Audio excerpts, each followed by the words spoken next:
Welcome to the For a Purpose podcast. My name is Jaden Boyce. Alongside me is John Hinsman, a very special guest, a man who has one of the best sport performance businesses in all of Wisconsin, a man who's probably been eating more Pop-Tarts than I've seen in the past 2 days, and a man who can describe to you what a cyclone is and hunts down Hawkeyes, Mr. Dan Teese. Awesome. Thanks for having me, guys. How are you doing today, Dan? Yeah, not too bad. Not too bad at all. Yeah. You were over at a little hockey earlier. You were saying, Yeah. right? My son's hockey. We just finished up, so made my way out here. So, And I heard you're like the DJ between periods. the thing I love about hockey is, first of all, I didn't play.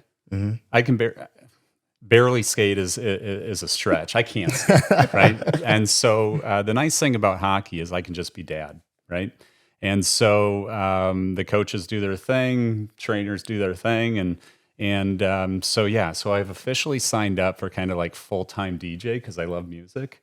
And so I am kind of the full-time announcer and full-time DJ for the team. You playing a little shabuzi during the period? Yeah, it's a lot. It's a lot. The How about Rocky Top? Yeah, that's John's favorite song. the funny thing is, like, the kids sometimes don't appreciate the music that I'm playing because a lot of it is like 2000, R&B or 2000 rap, right? But I said it's more about the parents. It's about the people in the stands who are appreciating the music more than you guys. So. Oh, yeah.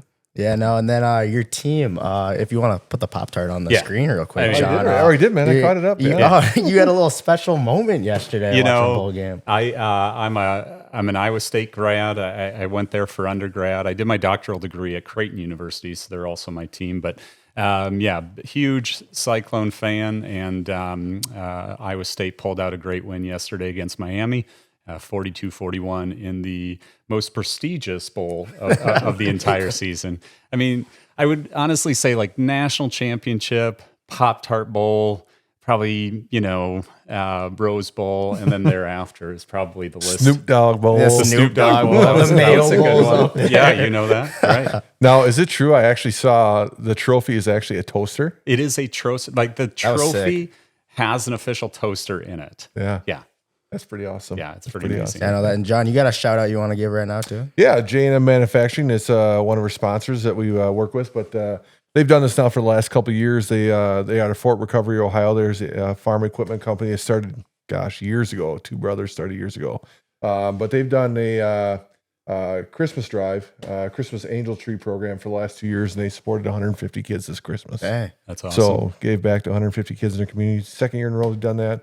So shout out to Mike, Ryan, Connor, and all those guys down there doing that and leading that program. So appreciate them doing that. yeah, that's awesome. As we're on the topic of college football, Dan, I do got to ask you, as when this will get posted, this week's games will be over. Okay. But predictions for the upcoming college football playoffs. Yeah, so I'm a huge college football fan. I was listening to the Vikings game coming in, but I'm just not a huge NFL fan, but I love college football. Let's go with the college football playoff game. So we have Penn State versus Boise State, right? Mm-hmm. Yep. While I love Ashton Genty, I think he could have arguably won the Heisman this year. I just think Penn State's defensive line is way too good, and their offense is starting to come around, despite the fact that they didn't play well against Minnesota, nor did they play well against Wisconsin. So I think Penn State wins that game. I'll finish with the Ohio State game. Who else do we have? We have Georgia versus Notre Dame. Notre Dame. That's gonna be a good game. I do, and here's the thing though. So I think Georgia wins big, and the reason is, yes, you have a backup quarterback. Beck is out, injured his elbow, had surgery just last week, but the reality is, at a place like Georgia, your second string quarterback could have arguably started anywhere. And he actually had some reps this season. So all you've really got to do is give it off to the two best running backs in the league, arguably right now. So I think Georgia rolls in that game. We have... And actually, just to tie up on that, Nick Saban did say they recruited him heavily, that quarterback from Georgia. Yeah. So he's pretty high on him too. Yeah. He played well when he came in. So, I mean... Some would say it actually played out better for them. I don't want to be that guy, but honestly, the way it was going, they played a lot better when he went in. Yeah. And their offense and defensive line are just crazy good. And that kind of brings me to the Texas game. It's Texas versus Arizona State. So if anybody watched the SEC title game, the thing that I saw more than anything is that both their defensive lines and their offensive lines were extremely talented, right?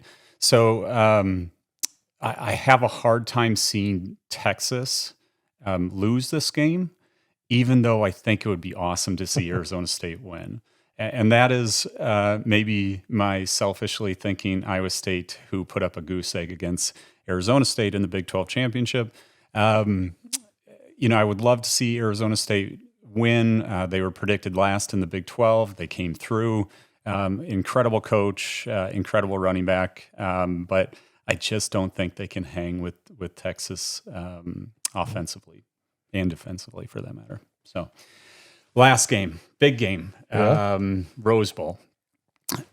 The game started as if I'm not mistaken, an Oregon favorite of like 1.5 points. Ohio State played, in my opinion, the best game they've played all season. Against Oregon, you think? No. Last game. Last game. When Ohio State played Tennessee. Best play calling I've seen out of the Buckeyes the entire season. Chip Kelly just had it dialed in. So then Ohio State plays, just rolls Tennessee. What a great game, right? And then that line switches. So now that Ohio State is favored by 1.5 or 2. If the Buckeyes play as well as they did against Tennessee, there's nobody touching Ohio State the rest of the season. I'll say that right now. But they got to come out. They got to be explosive. They have the best wide receiving core in the entire country. Spread the ball out, because once you do that with Jeremiah Smith and company, you're going to be able to run the ball like they did against Tennessee. So a little bit long-winded, but I hope that I answered the question. So. Yeah, it'll be tough. Oregon hasn't played in 3 weeks. So, yeah, coming off fast is going to be very important. Going back to, the reason you're here, though, John, I know you got some good questions to ask Dan. So, yeah, fire away. Yeah, so I know you touched on this topic a little bit, but let's start with your background. Grew up at Woodbury? Yeah, yep. Actually, I grew up in Europe a little bit. My dad was an executive for 3M, so we lived over in Brussels, moved back to Woodbury, and graduated from Woodbury High School, went down to Iowa State, opted to go into physical therapy, did my doctoral degree at Creighton University, and then soon after that, after I graduated in 2008, started at a small private practice as a physical therapist and strength coach there, back in Hudson, Wisconsin, and then had the opportunity at that time to build strength and conditioning programs on top of being a PT and seeing patients for injuries like, torn ACLs and sprained ankles and whatnot. And then in 2014, had the opportunity to become the director of sports medicine and rehab at the hospital in Baldwin, which is now called Western Wisconsin Health. But then about 4.5 years ago, there was just a calling for me to have my own thing. And so my business partner and I, Nate Bryan, we opened up Ethos Performance. We had been training student athletes under the name Ethos Performance ever since 2016. But in 2020, what a great year to open up a business right in the middle of the pandemic. But opened up officially Ethos Performance. And now we do everything from strength and conditioning for student athletes and athletes of all ages, as well as rehab and kind of see patients of all ages. One of my favorite things you guys have at Ethos is you got that wall with the colleges and stuff. Tell us and the viewers about the wall of college, specific athletes you'd like to give shout outs to and stuff, and just like how you guys came up with that and stuff. Yeah. Actually, that came to fruition because one Christmas, I was printing off some pictures for my wife for Christmas, and bought these kind of canvas pictures. And then I knew we needed to do something to highlight the student athletes that we worked with, predominantly the student athletes that we worked with from a strength and conditioning standpoint. Although there are some student athletes up there that we rehabbed, and in some capacity we trained as well. And so on our front wall, when you walk in, there's probably close to maybe 20 colleges at this point. So, if there's a student athlete that goes to a new school, we print off the team mascot and we put it up on the front wall when everybody enters. And it's a great talking point. It's just a great way to highlight our student athletes and not necessarily have jerseys or names up there, which is cool, but just a way to kind of showcase the different student athletes that we've worked with. Yeah. So I want to rewind a little bit. You studied overseas. Yeah. Where overseas were you when you grew up? Yeah, we lived in Brussels. Okay. So were you in sports at that time? How old were you? Yeah, so yes, and played everything. Football, soccer is huge over there. So played that, played baseball. What was a little interesting is that my family moved back, but I was fortunate to make, and I tried out and I made the Belgian national baseball team. And so I was on the Belgian team. And so I actually stuck around with another family, another 3M family for the summer. And I stayed with them as we prepared to play in the European Little League World Series. We got to the last inning. We lost to Saudi Arabia with 2 outs, and ultimately Saudi Arabia ended up going to Williamsport, Pennsylvania for the Little League World Series. Still haunts you to this day. Yeah, pretty much. I mean, they had a big kid that was like 6'3" at the time, just a ginormous kid. A lot of those kids were Army brats. They were all brought up on military bases. So with that experience of being overseas and then coming back to the United States, how old were you when you came back? Yeah, so 94. So what would I have been, 12 years old at that point? Was there quite a difference at that time coming back from playing over there to the United States at that time, or was it? Yeah, I mean, it was one of those things that, I didn't have the opportunity to play hockey over there, but played all different types of sports. So moving back, I played, everything from football, baseball, basketball. Wait, so it's like overseas baseball, like different a little bit from like playing in like America? Is there a big difference? Or no? Not necessarily. I mean, obviously it was, youth baseball. It's not as predominant. I can tell you that, obviously. Soccer is so big over there. What position were you? A catcher.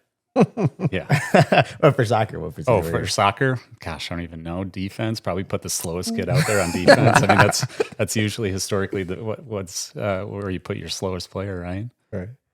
I don't know. You know more about soccer. I guess. Yeah, you could be. Yeah, I could see you as like a center back. Maybe. Oh, yeah. Okay. No, and actually, have people like told you, it doesn't surprise me that like you're from Europe. Like I didn't know that until right now. But like just like the way you dress and like I could like guess that you're from Europe. I don't know. That's a compliment. Now I will say this: I was born in the U.S. I was born in St. Paul, but then moved to Brussels. But having that exposure and getting exposed to just different cultures and different lifestyle was, I think, a huge part of my upbringing. It's certainly been something that I've infused into my family.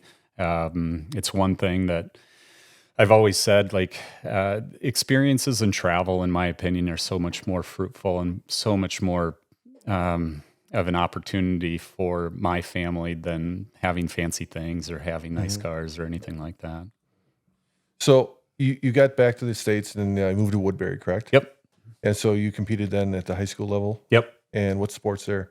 Primarily baseball. I played football a little bit, but wasn't that fast, nor was that aggressive, I guess. Played baseball, played a little bit of basketball, but baseball was my primary sport. And then college, you were just done? Yeah, so college was one of those things. I had the opportunity to go to Iowa State to play baseball. It was a little bit of a turmoil because in 2000, they canceled their baseball program. And so from that point moving forward, there's a handful of programs that canceled Division I baseball.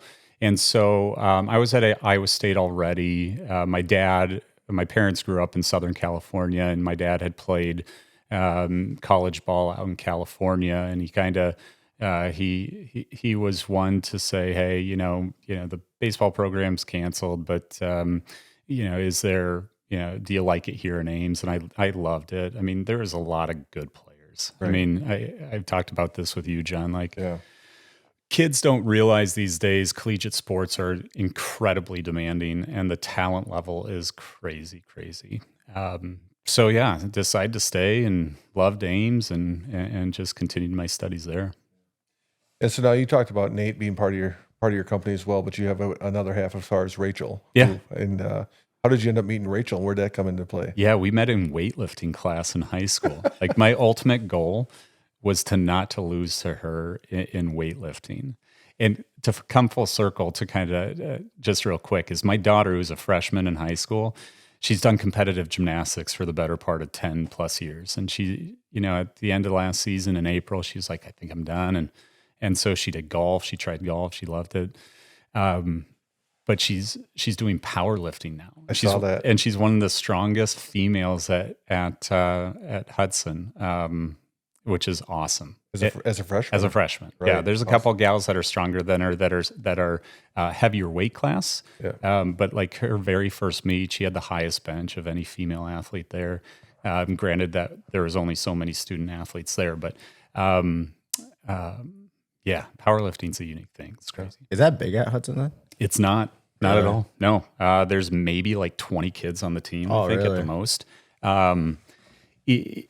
It only started a few years ago, and what's really unique is our very first big meet, which would have been a few weeks ago. We were at New Richmond, and mind you, there's a gal at New Richmond in her weight class that weighed in at like 131 pounds. That is the world deadlift champion. Yeah. That's gross. Dang, That's right. insane. So my daughter's going in thinking, she's going to do pretty decent as a freshman. She gets pulled up. She's in the varsity, flight or whatever. And this gal's starting squat, 300 pounds. Her starting bench, 150. Her starting deadlift, 315. And I'm like, no way. So come to find out, and I kind of knew this, but some of the smaller schools and even some of the bigger ones, but New Richmond in particular has an incredibly talented powerlifting program. And I think I'm not mistaken, but one of the gals who's the coach there, it's her daughter. My daughter found her on Instagram. I think her name's Laura Jansen, maybe Jansen. But come to find out, she's on Team USA. She's a senior at New Richmond. She's just a stud. And just her very first squat, 300 pounds. I had to videotape it. I was like, just like in awe of this gal that was just kicking butt powerlifting. Now, I don't know how the powerlifting meets if it's like this, but I get track of. There's just a stud like in long jump or like sprinting. Like everybody comes over and watches. Is that how it is for her? Absolutely. Like she won her weight class by 2. So there are 123 to 131. She won her weight class. Like the next closest gal was 215 pounds total less than her. And if I'm not mistaken, she lifted more than any other female. Weight classes from 100 pounds all the way to 250 pounds. Like she just dominated. It was a thing of beauty. It was awesome. It's a thing of beauty. So now with Rachel, and you were talking about building a business and going through this, Yeah. how did she help support what you maybe identify as your purpose? Like, hey, you get to that point and you're like, where are we going? And how did she say, all right, Dan, we're going to take this leap and let's go? Yeah. So, my wife and I met in high school. Like I said, we both decided to go into PT. She did her doctoral degree at Minnesota. I did mine at Creighton. And we were kind of both working, right? I was at the Baldwin Hospital at that point, and my wife has worked for M Health Fairview for many years. And, it was one of those things that I eventually, talked to her about. This is something I want to do, right?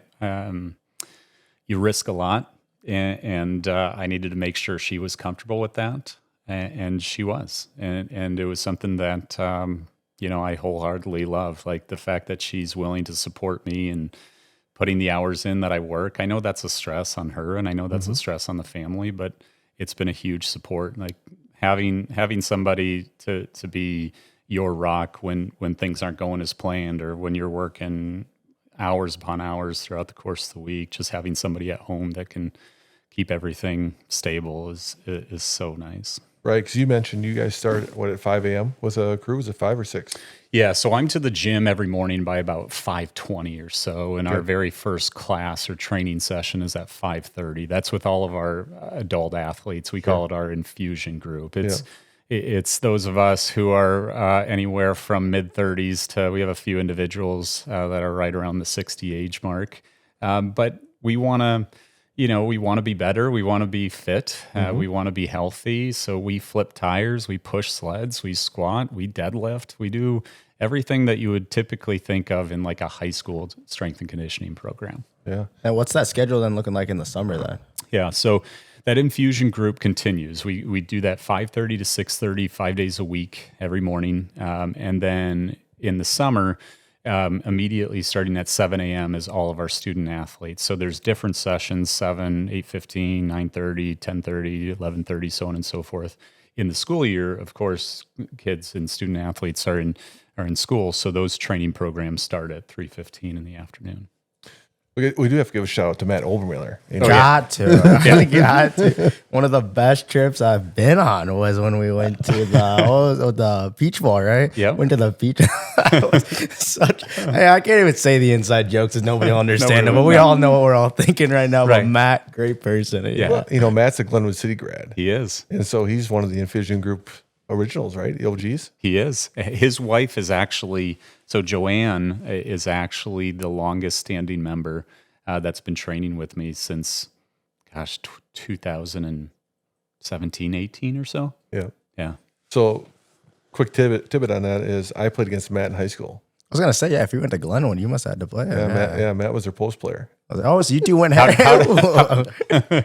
that end up? Well, I probably averaged 40 against somebody.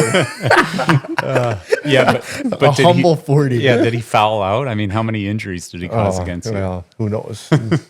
Yeah, Just who cut knows? the legs. Well, Glenwood used to recruit guys from overseas, so Matt would be coming off the bench. So, no, Matt's a great guy. I really enjoyed talking to him. So Great dude. yeah. So as you fast forward now, Dan, I'm sure this is a can of worms we all talk about. Yeah. As far as youth sports and what it's changing and where it's going on, and you see it from a couple different aspects. One, as far as training, and you and Nate are looking at that end. Yeah. But then you look at the kids that come in with injuries. Yeah. And you look at adults saying, okay, wait a minute, how do we fix this? And I mean, obviously you're running a business and you're trying to say, okay, we got to make this work. But also, in your personal view at times, you got your own kids that are coming through. You got your daughter's powerlifting. You got your son who's hockey, baseball. Yeah. How do you see that balanced out? Because I have my own kids. Jaden obviously is still a kid, can become an adult, but you look at that piece and saying, man, there's so much, could be, I guess, the word pressure. Yeah. Right now as a parent. Yeah. Like, how do you put your kids in a spot? But I mean, just talk to us a little bit as far as what you've seen in your time as a PT and a trainer. How many things are evolved or changed, maybe? Yeah, it's definitely changed. And there's so many different routes that we could take with this. I mean, there's so many different things you can talk about, whether it be the demands of the student athlete in this day and age, whether it be the amount of club programs that are available to your student, whether it be just, Well, let's just focus on the training piece right now. Let's just focus on that piece because maybe we can have Dan back for another time at session 2 or something like that. Have to. But let's focus on the training right now as far as, I remember one time talking to Cal Smith from the U of M. He told me, he said, if we had the things that kids used to do when they're younger, we wouldn't really need all the training that we have now. Right. But from your aspect and your point of view is, how is it just the training changed? And like, at what age do you see kids starting or parents saying, I got to get Jaden in here now? Yeah. So I would say the earliest we typically start to work with student athletes is like 10, 11 years old. Like my son is at that age where he wants to train. And I think that's important. Now, does that always happen? No, because you have parents who are kind of driving that ship. Mm-hmm. But I've been wholeheartedly, like, from day one, I've never told my kids personally, hey, you got to get in the gym and train. Right. They, like you said, my son likes hockey, baseball. He likes tennis. He likes to golf. He loves everything. My daughter does track and golf and now powerlifting. There's a place and time to get into the gym. And I would honestly say that it has to be at the discretion of, I hate to say it, but the kid who wants to start doing a little bit more. The strength and conditioning piece has just taken over, I hate to say it, but social media to some degree, right? Yep. Like you could go onto social media and scroll right now for an hour about, the newest, next best things that apparently are the best ways to train speed. Just the weirdest workouts. Oh my gosh! Oh my It's gosh! so strange. Right? And there's so many things that are tied to that. Like, is this functional training? Is this sports specific training? there's a place and time for all of those things, but it usually comes once a student athlete has become a little bit more of an expert, not only in their sport, but also but an expert in the gym, right? You can't tell me that you're going to take a 10-year-old or a 12-year-old kid and try to maximize their acceleration and speed because they don't have any foundational strength to do so. Right. And going back to kids growing up and playing outside and just doing things that were just normal, right? Now they're playing hockey or they're playing soccer 7 days a week, right? And a parent comes to me, soccer's a good one because soccer in itself is... there's a ton of club programs. There's a ton of high-level soccer. Don't get me wrong. There's a ton of talent and skill that I can't necessarily teach. But I can tell you the kid who's 12 or 13 years old that can't do a regular bodyweight squat or even a squat with a barbell with normal mechanics, I hate to say it, but that transitions into potentially poor mechanics and potential injury down the road. And then they continue to play soccer, 24/7 every single day. The strength and conditioning, once you do get to a point of a little bit more expert level, we do start to teeter out the importance of sport-specific training, right? Like if I had a Division I, if Carson were with me for years, right? Mm-hmm. So I'm going to take a kid who's 6'5", 300 pounds. Am I going to train him to be explosive off the line and powerful for the first 7 yards? Am I going to take him and train him differently than a female gymnast?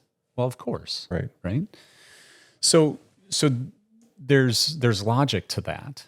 But there's also a demand for every student athlete to make sure that they can squat well and bench well and deadlift well, right? So if they don't have those baseline foundational strength, then you can't maximize their expertise in their given sport.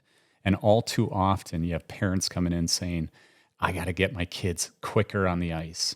Okay, well, can they squat their body weight? No, they can't. Right. So how am I supposed to maximize their speed if they can't do, their body weight in a squat or a deadlift? You can't. Yeah, and going off of some other stuff, I've seen so much recently is a lot of these athletes, probably the 10 to 18 range and stuff, probably in 4 to 5 sports. At a time, they'll be in soccer, they'll be in basketball, they'll be in track, they'll be in all these different things and stuff. Kind of the injury-wise risk, what do you see in that so much with athletes nowadays? And because that's kind of evolved over, and athletes just have to be doing so many sports at one time. Right. So I think the common statement you always hear is that the single sport athlete is always going to get more injured.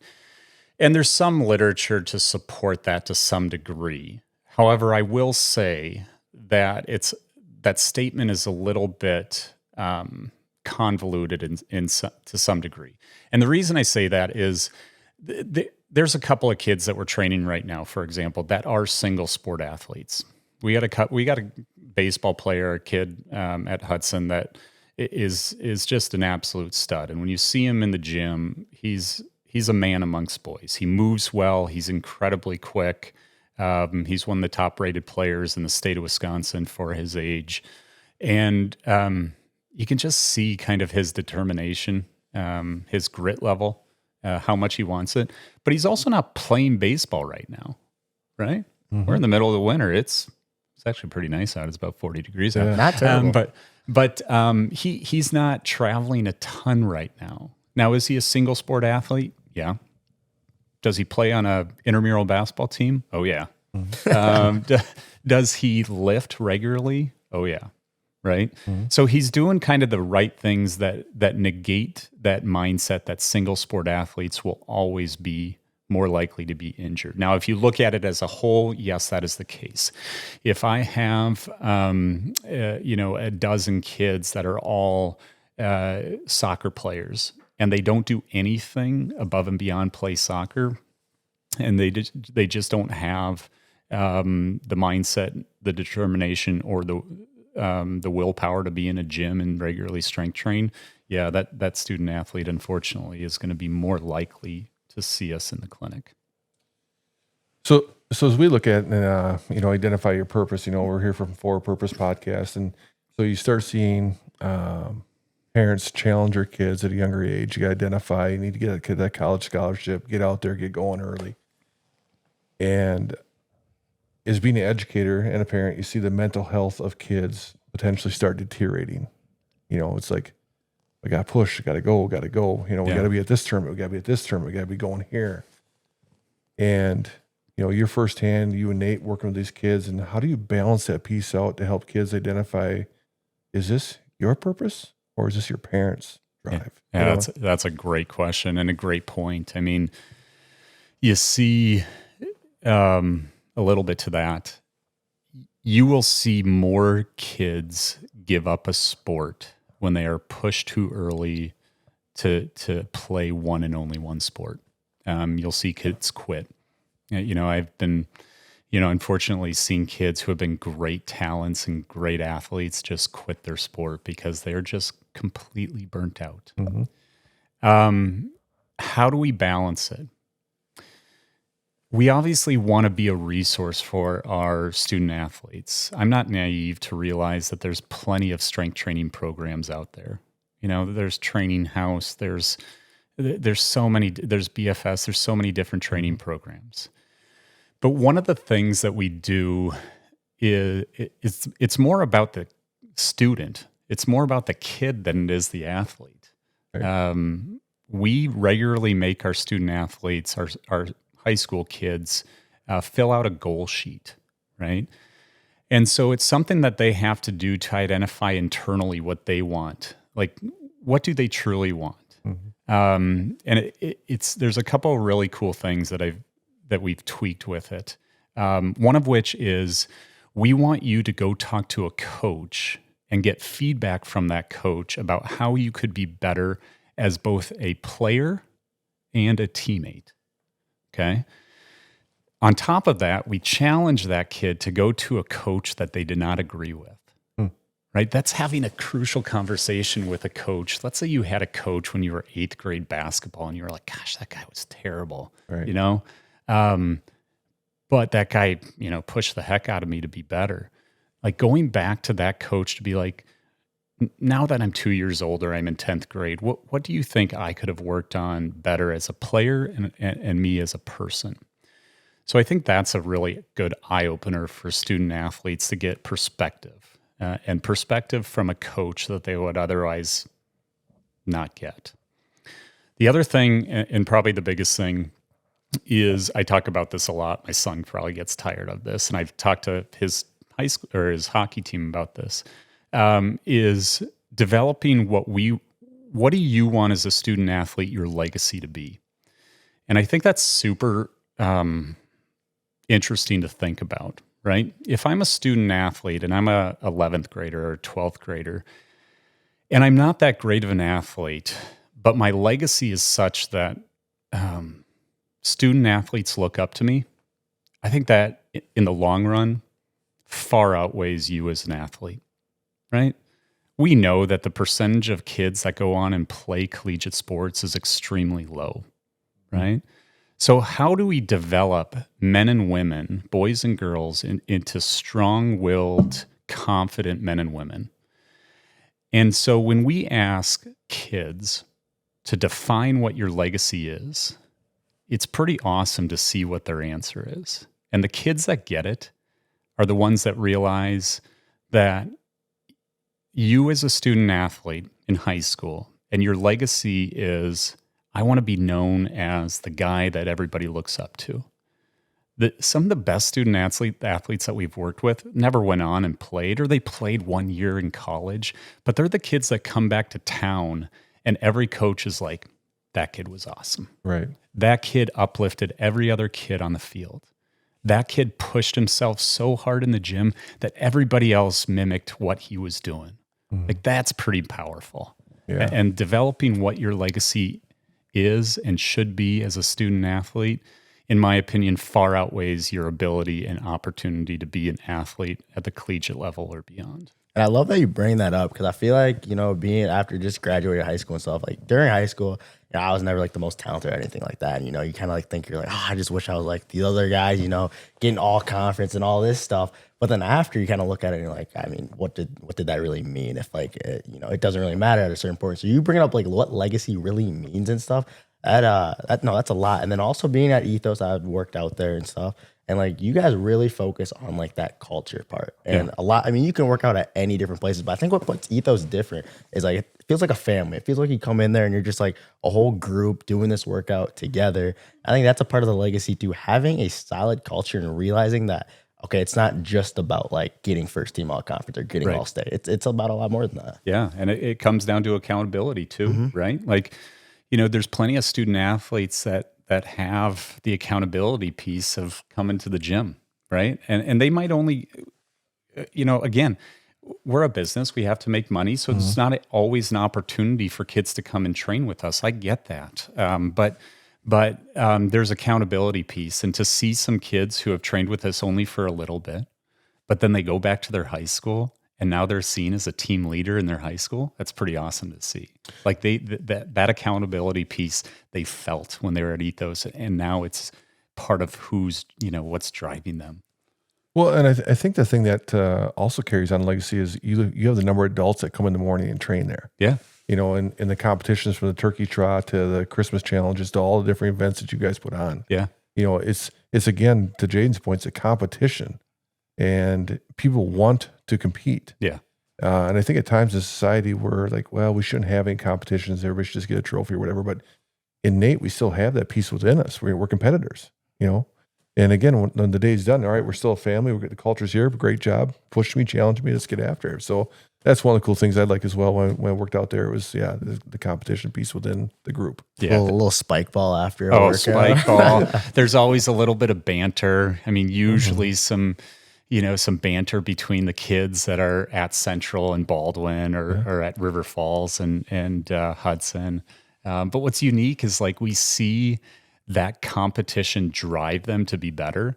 But then after the game or competition, whatever it is, like we're still family. Right. There was a picture that I posted. I didn't get a chance to go to the game, but Nate did. It was all of our Ethos family. It was our Ethos family. And when I say that, it was our high school boys varsity football players. And the Hudson versus River Falls game, I'll be honest, I can't even remember who won that game. But all of them came together after the game. Like that says something, right? Right. Like, yeah, you're competitors on the field and you're competing against a team that arguably you don't like the most, right? River Falls hates Hudson and Hudson hates River Falls. But after the game, they were all, all around each other. Right. It was just super cool to see. Yeah, and that's a cool piece, especially with the amount of mental health that we look at nowadays and be in education, and and they can say, "Hey, I got your back. I can support you. What's going on?" Because I believe when you're working out, you can really tell how somebody's responding. Yeah, more than just physically. You can be like, "Yeah, oh yeah," and it's a huge thing. I mean, we see it. To your point, I mean, you see it a ton, I'm sure, in your line of work and being at the school, but you'd be amazed at how much training and exercise and being part of, dare I say, our family, how that affects the overall mental health of the student athlete. I mean, we've had plenty of kids who've failed, and not just failed in the sense of gone on to play and didn't cut it, but failed in the sense of like made poor decisions. And I think some of the things we've taught and trained them in more than just the strength and conditioning piece have allowed them to change who they are. Like one of our favorite student athletes of all time is a guy who still trains with us. He's 24 years old. He's finishing up school. He'd be the first to say that we can't swear on this, can we? Okay, yourself. Yeah.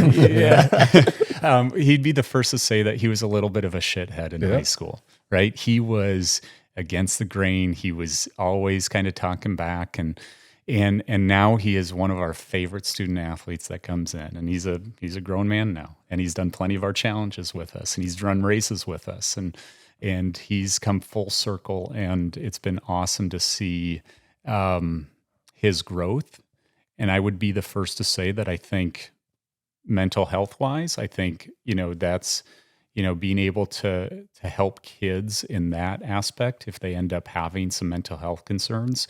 I'm by no means a social worker, a psychologist, or anybody who can help with that, but I've worked with enough student athletes that I know things that can help them out of that rut. I'll say real quick is I don't know how many times I've been to Ethos and seen that many people just like mad and just like the moods being terrible. I remember one of the worst workouts I've ever done in my life was actually at Ethos. We went to the pier and we were doing a swimming workout. It was me, Gabe Seiler, Jalen Hinsman, Noah, and Carson. And Karina Gilson. Yeah. And I think Luke Healy was there too. I think. Yeah. That was maybe the worst workout I've ever done in my life. People do not realize how hard swimming is. Oh. It is a thing of like when you see Olympic swimmers and how good they are, it is so incredibly challenging, right? And we did that workout, and I had kind of written it up, and I was thinking, all right. And it wasn't like we were actually taking kids who weren't that great at swimming and be like, hey, go swim in the river, right? Swim upstream for the next half hour. Swim across the St. Croix and come back. Right. You guys all signed a waiver. You guys should be fine. No, we were down at the beach in Hudson, and just the back and forth that we did. And then we did, some sprints in the water, and we did sprints in and out. And yeah, that was gruesome. Nah, yeah, me and Gabe were dying. I ain't a good. No, John knows I ain't a good swimmer. We're signing you up for triathlon. What? We're signing you up for triathlon. No, thank you. Give you a kiddie pool. You guys swim across that. I'll run on the shallow. Right, exactly. Yeah. No, and there was a quote I was reading today, and it reminded me a lot of you. Short-term results come from intensity. Long-term results come from consistency. And so I think a lot of times, especially now where people see that shiny coin out there. Yeah. Short term, I want it now. And, I'll go be intense for right now. And then it's all of a sudden that shininess wears off, and it's like, it's another week. It's dark outside. It's cold outside. I get up. I got to go in. And how do you get kids to buy into that consistency? And is there anything else that you guys do? I know you have a culture, you work with kids, but just getting kids to buy into that. Hey, you got to be consistent. You got to stay to it. That's a great question. There's a quote that I always think about, and it talks about motivation versus commitment. Okay. And commitment is ultimately consistent, right? It's one thing come January 1st to be motivated to lose some weight or to start a strength and conditioning program, but staying committed to something for the longevity of a lifetime or for a specific goal of where you want to be at, it is a hard thing to do. And it has to come from an internal drive that not everybody has. So what do? We try to kind of push them in every capacity. From a training standpoint, different types of workouts, right? From a training standpoint, different mental challenges. Trying to consistently be positive, but making sure that we are pushing them for a reason and making things really challenging for a reason. Because I think once they're able to deal with adversity, commitment is easier. Right. And so, yeah, it's interesting because you talk about the shiny red ball or the short-term gains. In high school, I hate to say it, but there's oftentimes, and Jaden, you probably saw this, oftentimes there's kids that are just naturally gifted and talented, right? They grew faster. They're in high school now. They're a better track star. They can throw the ball harder. They're bigger, whatever it is. And they didn't necessarily have to work for it. That's not always the case, but sometimes things come really easy. But the student athlete who stays committed to a program and committed to a specific goal is going to far and away just outwork everybody else, right? You take a look at your son, right? Carson's had his ups and downs, right, at Ohio State, but he has stayed committed to the program. He's stayed committed to himself, right? Did he miss a strength and conditioning workout at all last summer? Doubt it. Not a single one. He got an award, didn't he? Yep. Iron Buckeye. Right. So that is commitment. And not everybody has that. And part of the time is because they don't have it because they either don't necessarily want it, or they don't want to work that hard for it. Right. And that's what kind of, separates some of the better athletes. I think it goes back to what we said earlier as far as you identify pretty quickly who wants it more. And being a parent, you want your kids to be successful. And I was telling Jaden this earlier today, I said, I think as parents, sometimes we've misled our kids by making things easier for them. Yeah. Well, here, I'll give you a cell phone, or here, I'll do this for you. I'll do this for you. And it made it easier. So it's like, it's always just been there. I don't have to really work for it. So that's kind of the challenge piece as a dad. I don't know what Jaden's perspective on that is growing up, but it's like, how do we continue to challenge kids, in a way that's going to help them overcome adversity? Yeah. Because it's not if you ever hit adversity, it's coming. Oh yeah. So what are you going to do when it comes? Because it's coming. Yeah. But you got to be able to respond. And that's the thing. Sometimes I think nowadays is some kids, even adults, they don't know how to handle it because it comes and it hits them, whatever it is. And then now what? What do I do? Yeah. Yeah, I think from a kid's point of view, my parents, I think my grandparents, they have a pretty big dairy farm. They're used to and stuff. And my parents would always send me over there and stuff to work. And it's kind of weird. I think in a way, that just taught me like how much hard work and like the adversity that goes into just like everyday stuff, into the work and stuff. And then coming back home, and I was actually homeschooled for a while and stuff. And my parents just taught me like a lot of like lessons with going through and like just finding ways to figure things out and stuff. And then, working out with John at the shed and stuff. I think that whole workout facility just taught me so much about like stuff is gonna suck. How can I get through it? Because I have to. There is no other choice than to just quit right now. Because if you quit right now, just leave, type of deal. Yeah. And then going to ethos the exact same way and stuff. So I think a lot of times now, I think we see in schools and stuff, it's kind of like, okay, yeah, you can leave, come back tomorrow. But in a lot of places like the shed like you have and like ethos, it's like, yeah, you can quit. Just don't waste your time or don't come back again type deal. I mean, I'm not saying you act like that. I'm not saying you like kick people. I don't want to throw you under the bus like that. No, we've had a few. I mean, I remember before, before we had our own space in ethos, worked collaboratively with Matt Fisher and Riverfront. Great family, great guys. And Matt was willing to allow me and allow us to kind of train in their space upstairs. And we had a training session where a student athlete was just kind of dinking around and threw a football into the drywall. Now, at that time, he was the starting quarterback at Hudson, and we kicked him and pretty much the rest of the kids out of the training session. And immediately, you get phone calls, or I actually called a couple of the parents and I said, "This is what happened," right? Like, we had an expectation. Things didn't go as planned. They apologized, fixed the wall, we move on. Mm-hmm. And so when there's not that expectation, unfortunately, I think kids kind of glide through the system and they're able to do what they want to do. Yeah.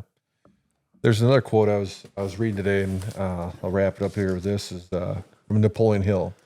Before success comes in any person's life, they are sure to meet much temporary defeat. And perhaps failure when defeat overtakes a person. The easiest, most logical thing to do is quit. That's exactly what the majority of people do. So, a couple key words in there is like, before success, you're going to hit temporary failure. Oh, yeah. But that temporary failure for some is hard because it's like they can't see past that line of like, okay, there's a wall there and I have to get through it. So, how do you continue to motivate that? And I think, Dan, you and Nate do a great job with that. And that's why we're excited to have you on here, because you guys do a great job of continuing to build people up, whether you're on the front end or you have people come in, because I also know a number of kids you've dealt with injuries. Mm-hmm. And that's a huge defeat. Oh, yeah. You know, how do you handle that piece? You know, if you want to talk quickly on that, like a kid comes in and, hey, ACL, MCL, you know, junior year, senior, now what do I do? Yeah, it's crazy. I have dozens, at least a dozen kids on my schedule right now that have all had pretty major injuries. Obviously can't say names or where they're from. Right. But day one, let's take ACL. It's a big one. You know, kids are out arguably 9 to 12 months. Day one, when they're there, usually before surgery, I try to reiterate my commitment to them, which ultimately can help their commitment to themselves. So what I say is, I use this line all the time, I'm going to give you everything I've got. If you give me everything you've got, I can guarantee we're going to get to a point where this is just going to be a minor speed bump in the road.